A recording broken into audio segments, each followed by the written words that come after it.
Ivoiriens yi ci buntu port bi la ñuy taxaw nee na Sénégalais yi wàcc parce que ñun Ivoiriens yi ñu ñoo am priorité kon nag ñun Sénégalais yi tamit fii suñu réew yi ñoo am priorité. Il y a plus de 200 unités yoo xam ne ñu opéré dans ces zones sénégalaises si secteur offshore bi ba pare gendarmerie di am problème xëy loolu jaaduwul xëy na dañoo nekkul sax ci pêche waaye bu ñu waxoon ci pêche tamit dañuy wax ci plus de 600 et quelques marins yoo xam ne léegi réunion en chômage ñu ngi fii ci port bi surtout taxawaalu parce que tout simplement dañu am problème de centre de pêche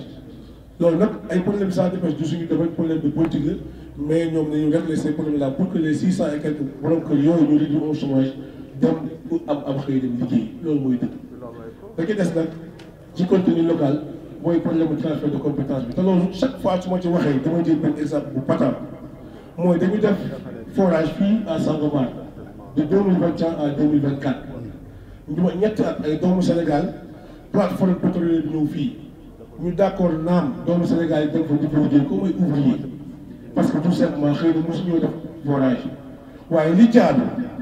mooy balaa ñu fiy jógee ñu def li ñu tuddee transfert de compétence parce que loi contenu local moo wax ni su ñëwee fii dañu war a def transfert de compétence ñoom la xam-xam bi ñu indaale maanaam chaque réew mi daf leen a exiger ne ni ko transmettre les Sénégalais tey li jaadu woon mooy su fekkoon beneen projet forage am na fii au Sénégal yaakaar te naa nga ñu ngi koy waajal normalement li jaadu woon ay Sénégalais ñoo ko war a foore su fekkoon te ni li war am na si projet Sangomar bi maanaam su fekkoon te ni transfert de compétence bi am na kon tey ay Sénégalais ñoom ñooy foore projet buy waar yi ñëw waaye nekk nañ fi ba jóge fi Sénégalais yi yamoon bañ koy dugg fa lañ koy yem bañ ciy génn et puis les Sénégalais ñoom lañ doon traité traitement bi gën a bon à bord de ces plateformes pétrolières donc loolu nag contenu local moo doon jël ay mesures xam nga dem na ba ci Sangomar bi raxas ndab sax dañuy dem jël nit ba Philippines ak Philippines moo doon ñëw di raxas ndab te ay Sénégalais yi nekk fii war ko mën a liggéey lal wala fóot yére ay landrymen sax ay Philippines daal dem jëli ñu ci liggéey te ay Sénégalais nekk fi di chômer loolu jaaduwul kon nag ay policiers sénégalais am na fi ay mécaniciens sénégalais am na fi ay leneen ak leneen sénégalais am na fi kon ay étrangers war nañu woon occuper ce poste là te loolu moo nekk di xew ba léegi ci fii ci Sangomar ak fële ca GTA pour tënk pour jeexal ngeen baal ma guddal naa pour ñu jeexal dañu war a ñëw nag ci formation yi formation bi tax ci ñëw mooy mënuñu nekk un pays producteur de pétrole foo dem ci adduna bi bépp dëkk boo xamante ni dafa nekk dëkk buy produire pétrole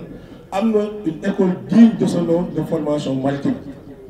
waaye école bii na mu mel ba muy ba man balaa maa judd ba léegi noonu la mel jaaduwul li jaadu mooy puisque am na même bu ñu am nekk woon sax pays producteur du pétrole mais ñun secteur yi def navigation dafa bari y a la pêche y a le commerce qui est là y a le consommation qui est là nga xam ne am na ay cargo am na ay navires passagers ainsi de suite li jaadu mooy dañu war a am une école digne de son nom dañu war a am li ñu naan académie maritime nga xamante ni doomu Sénégal bépp boo xamante ni da nga am yéene def say études maritimes soo amee la bac su la neexee nga def nga orienté directement vers l' académie maritime nga dem jàngi ba def ay études supérieures waaye tey soo nekkee doomu Sénégal nga bëgg a def ay études supérieures fii ci maritime soit ay Côte d'Ivoire ngay def wala ay Maroc dafa fay xaalis bu dul jeex te loolu nag mën naa ñàkk li tax mën a ñàkk su doon ne ñu ko mën amuñ fii sax ñu war ko wuti masamag nag ñu ko mën am nañ fi Sénégal li fi nekk ci ay capitaine au long cours yoo xam ne mën nañu gérer une académie maritime kenn xamul lu ñu toll ñi fi nekk ay chef mécanicien illimité yu war mën a académie maritime kenn xamul lu ñu toll donc loolu aussi ñu koy bàyyiloo xel autorités yi ñu wax leen nañu dimbali les gens de mer pour que ñoom académie maritime waroon sax am benn ay académie maritime lañu war a am fii au Sénégal kon nañ ko bàyyi xel baax a baax ndax fële ca Saint-Louis war nañ fa au moins académie maritime ndaxte mooy port bi gën a jege pour jëm ci projet gazier bi ñuy jeexalee ba tey mooy seet ci wàllu certification yi ndax offshore dafa nekk loo xam boo ci liggéey dafa ay certain nombre de certificats yoo xamante ni dañ la koy exiger maanaam obligation la soo amul mënoo dem ci offshore bi te certification yooyu bi ci gën a siiw mooy hôpitaux Mauritanie gii ñu dendee sax léegi am na une centre de formation boo xamante ni c'est certifié hôpitaux te Sénégal mënu ko am te Sénégal moo rappelé ni dafa bokk ci ligne de la liste blanche de l'organisation maritime internationale mooy ñi nga xam ne ci adduna bi foo jàngee ba noonu ba am fi lijaasa foo dem ci adduna bi dañ ko reconnaître parce que nag def nañ inspection yi ci war saytu nañ ko ba xam ne kat suñu école bu fi nekk programme de formation bu mu yoon programme de formation bu adéquat la kon tey nag centre de formation yi fi nekk di certifié gendarmerie yi war nañ leen dimbali ba ñu am li ñuy téye une certification hôpitaux ak yeneen yi nga xam moo toog pour que doomu sénégalais yi bu ñu bëggatee jógee fii dem liggéey ci offshore bi duñ fi jógee dem ba ay Ghana wala ay Tunisie wala fay di fay xaalis yu bari uniquement rek pour dem defi ji ay 7 fois yoo xam ñaari fan wala ñetti fan lay duré ñu ciy fay ay millions yu bari loolu war naa mën a ñàkk kon ñu ngi demandé loolu baax a baax fi ñuy tëjee ba ci démb dañu dégg benn interview Bekaay Diop monsieur Bekaay Diop bu ANAM di wax ni sax moom ñoom ñu ngi soxla ay inspecteur maritime te gisuñu profil bi ba dañu bëgg dem sax bu université du Saloum moo wax ni xëy na dafa amul information bi wala boog dañ ko mal informé waaye profil bu def inspecteur maritime fii Sénégal jafewu fi parce que nag y a beaucoup d'officiers maritimes tey ñoo xam ñu ngi seen ay këyit ñu ngi seen diplôme ak seen certificat def am expérience navigation au point du sommet bari nañ fi lool dañu lancé appel d'offre beeg seet nañu siiwal nañ ko lancé waaye bu ñu ko lancé tam nañ ko siiwal ba ñu ci war a jot ci 20 la ñu soxla nañ am au moins plus de 200 dossiers seen kaw table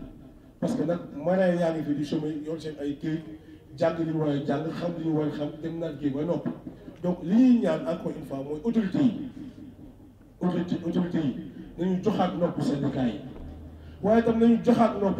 ñi nga xam ñoom way liggéeykat yi ci secteur yi parce que réalité bi patronat bi duñ la ko wax de lii dëgg patronat bi ñoom duñ la ko wax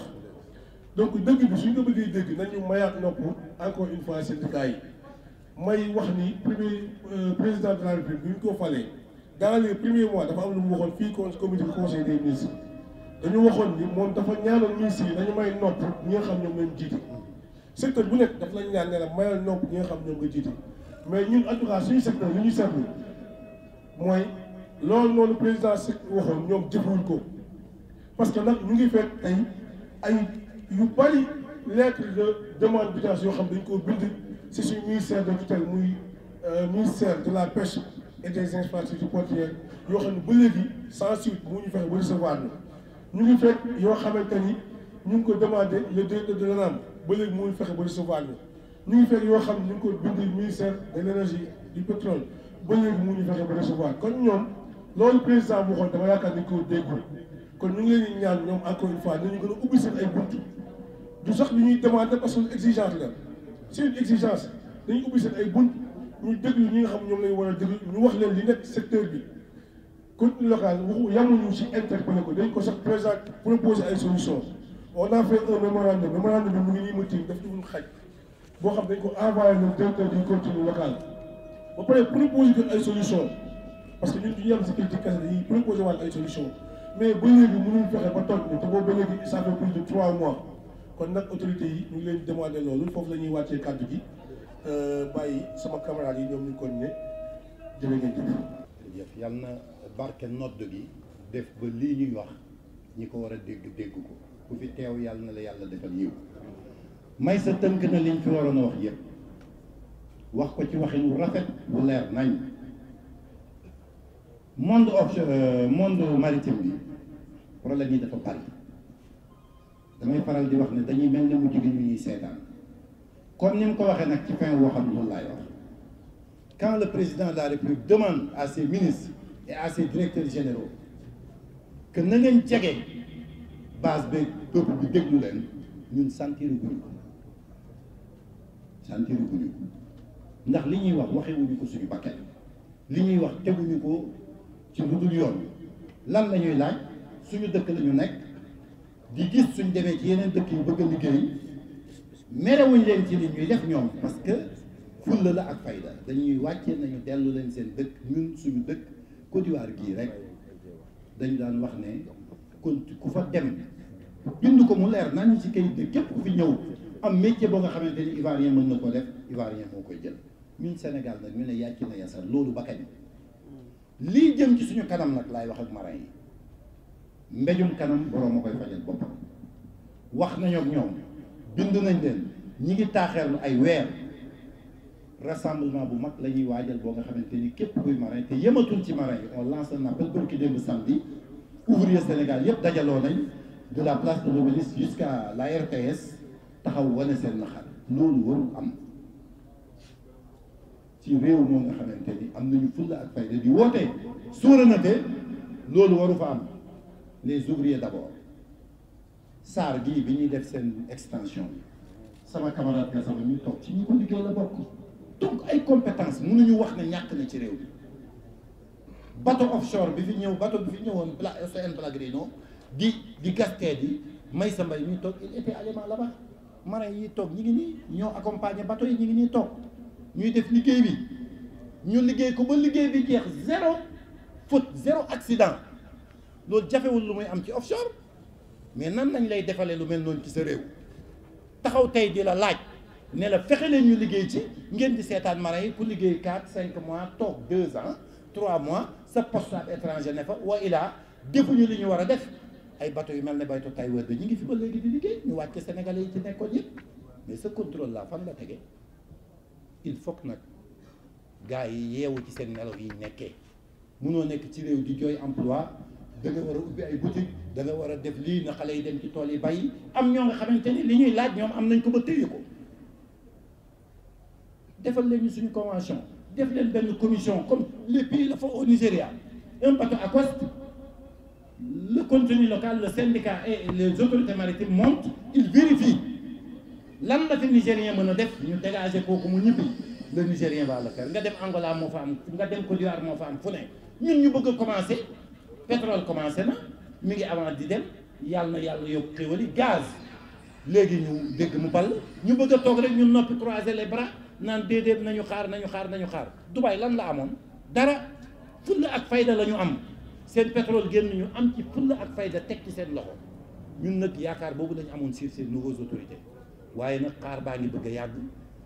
li sama camarade Dame Mbodj di wax layam jaa ngi bëgg a yàgg ci ñoom doy na sëkk ak barke nag doy na sëkk ak barke nañ jublu ci ces dignes fils de ce pays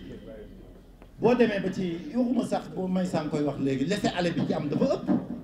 dañu bëgg a réglementer dëkk bi nga jël ay doomu réew mi wacce leen ak ay bureau de placement ils les font du n'importe quoi ñëpp toog di seetaan loolu ba kañ da nga mën a jël nit yóbbu ko géej ah di ko fay salaire boo nga xamante ni yow leer na la ni li nga koy fay jaaduwul ci àqam ak yelleefam te ñu nekk ci ban jamono quand même camarade il faut qu'on revienne à l'orthodoxie ñu delloo marins yi seen àq te xam ni depuis des temps immémoriaux les marins sénégalais def fi liggéey bu gàcce ngaalaama toj nañu dem ni ma koy faral di waxe Gabon toj nañu Côte d'Ivoire toj nañu dëkk yu bari ci pêche ci offshore Nigéria fu ne tey ñu ñëw ba ay ñun ñu bëgg di ñu gàcceel ngeen bëgg ñu nangu loolu ba kañ négociation bi nag doy na sëkk li ñëpp mën nañ ko comme na ma ko waxoon ca commencement ba le marin est très discipliné parce que dañu yar ci discipline doo dégg marin bi dépasser hiérarchie doo dégg marin bi wax lu mu warul wax waaye nag am nañu organisation syndicale dañ dem ba marin yi sax defe ne syndicat bi dafa jaxasoo wàllu nguur ba waxatul déedéet du loolu dañ leen doon may battement pour que ñu toog placé wu imprégné wu ci li xew mais du ñu ne yëguñu ko parce que ñun suñu responsabilité jël nañ ko ku ñu war a bind nañ la nan ngay amee syndicat bu toll nii moom rek muy wax ci pétrole ak gaz ci Sénégal déposer récépissé depuis 2 ans on court derrière ce papier bu ñu bëggee benn parti politique bu la neex ñu jox ko syndicat bu la neex nga jox ko bàyyi ñi ci des na lépp aw yoon nous on doit aller à l'international pour défendre le pays defuñ ko pour suñu bopp on le fait pas pour nous-mêmes bu ñu demoon ITF mbaa ñu dem tey OMI mbaa feneen di fa wax on parle pour le pays on parle pour les gens de mer ña ñu fay toogal nag léeg-léeg c'est pas des gens de mer moo ñu dal ba ci suñu anam des fois tu vois que l'entourage du DG ñi ci ëpp ils sont pas maritimes su boobaa nag la ñu koy conseil du jëm ci maritime li may sa wax léegi xam naa ni tey inspecteur yooyu muy wax maritime ne da koo bëgg sax bu leen jëloon ci maritime bi ñooñu duñ ca dem ndax duñ leen fay li ñu leen war a fay ndax buñ tuddee salaire marin rek ñoom ñëpp ñu jàpp seen géej waaw mais man ku bëgg a am salaire marin da ngay dem géej fanaa ni bàyyi sa jabar bàyyi say doom nekk ci ndox mi gaal yi di yëngatu risques yi di la fa fekk ñu fay la liñ la war a fay. maa leen di nuyu yéen nag di leen masawu coono yi évidemment di leen féliciter nag ci taxawaay bi leen encourager aussi parce que les camarades le disent souvent seule la lutte libère. Donc, au nom du secrétaire général de la CNTS, empêché, je voudrais vous apporter toute la solidarité de la Confédération. Ces 110 organisations sont avec vous, sont derrière vous pour vous accompagner. Ce que nous voudrions surtout, le point sur lequel nous voudrions insister, nous sommes désolés parce que à l'avènement de ce nouveau régime, nous pensions évidemment que effectivement ce slogan de souverainisme devrait nous permettre aujourd'hui de rentrer dans notre droit. Je pense qu'on ne peut pas continuer à regarder cette discrimination au niveau du offshore, que les marins d'autres pays viennent travailler chez nous, gagner plus que les marins sénégalais. C'est inadmissible. C'est inadmissible. Et cela aujourd'hui est dû à des considérations subjectives de certains fonctionnaires. Ça doit s'arrêter. C'est pour cette raison, camarades. Je pense qu'il faut élever le ton. On n'a plus rien à perdre. Ils sont là depuis 9 mois. Vous l'avez dit, vos autorités ne vous reçoivent pas. Parce que certainement, ils ne veulent pas régler les problèmes. Donc je pense qu'il faut qu'on fasse la pression nécessaire. Et le moment choisi est important. La coalition des centrales syndicales, dont vous êtes membre, parce que membre de la CNTS, compte organiser un grand rassemblement ici, le vendredi prochain après la prière. Donc nous invitons les marins à venir massivement et dénoncer cela devant l'opinion et devant les autorités. Je pense que c'est cet appel que nous voulons lancer pour dire encore une fois que vous n'êtes pas seul dans cette bataille, mais vous n'êtes pas seul aussi dans ces difficultés. Vous suivez ce qui se passe dans le pays depuis quelques mois. Des licenciements abusifs. Moi, je les appelle des projets de remplacement. Ils veulent faire partie des gens et les remplacer par d'autres, certainement leurs militants. Cela ne passera pas. Dans votre secteur, c'est vrai, ce n'est pas la même chose, mais c'est un peu similaire. Parce qu'il y a d'autres travailleurs qui viennent d'autres pays qui ont pris votre place. Et cela, c'est inacceptable. Donc, camarades, ce que je voudrais dire vraiment, c'est vous inciter à la mobilisation, à l'unité derrière vos camarades, derrière dans votre organisation syndicale des marins, pour que effectivement cela change. Le cadre juridique, le camarade l'a dit, je pense qu'il est fondamental. On ne peut pas continuer à travailler dans un secteur où il n'y a pas de cadre juridique. Et les négociations étaient tenues et certainement un accord produit et ça tarde à être réalisé. Il faut qu'on... Même la loi sur le contenu local devrait servir à cela. Obligatoirement, parce que la loi est claire là-dessus. On ne peut pas prendre des étrangers sur du travail que des Sénégalais peuvent faire. Et ça, je pense qu'il faut qu'on travaille à les amener, à concrétiser cela, pour qu'effectivement les marins retrouvent leur dignité, de travailleurs, mais aussi leur dignité d'homme. C'est à cela que nous voudrions vous appeler, pour encore une fois vous encourager, et vous féliciter aussi, et vous dire que vous avez toute notre solidarité pour que ces marins, les marins sénégalais, dans le offshore, prennent leur place. Quelqu'un l'a dit, c'est le pétrole. Il y a beaucoup d'argent dans le pétrole, tout le monde le sait. C'est des investissements de milliards.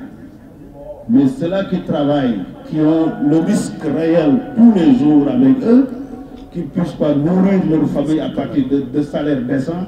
ça pose problème. Cela, l'État ne devait pas l'accepter. Ça doit commencer par eux, en tant que gouvernants, pour qu'ils disent aux bonjours, voilà la situation des travailleurs sénégalais, il faut corriger. Et il l'aurait fait. Si l'État s'implique, il l'aurait fait, c'est sûr. Mais je ne comprends pas pourquoi au niveau de la langue, la question se pose jusqu'à maintenant, mais aussi au niveau du ministère du Travail. En tout cas, nous, CNTS, on va vous accompagner là-dessus. On va voir aussi avec les autorités qu'est-ce qu'il faut faire pour faire bouger les lignes et très rapidement. Voilà le message de la CNTS. Merci beaucoup.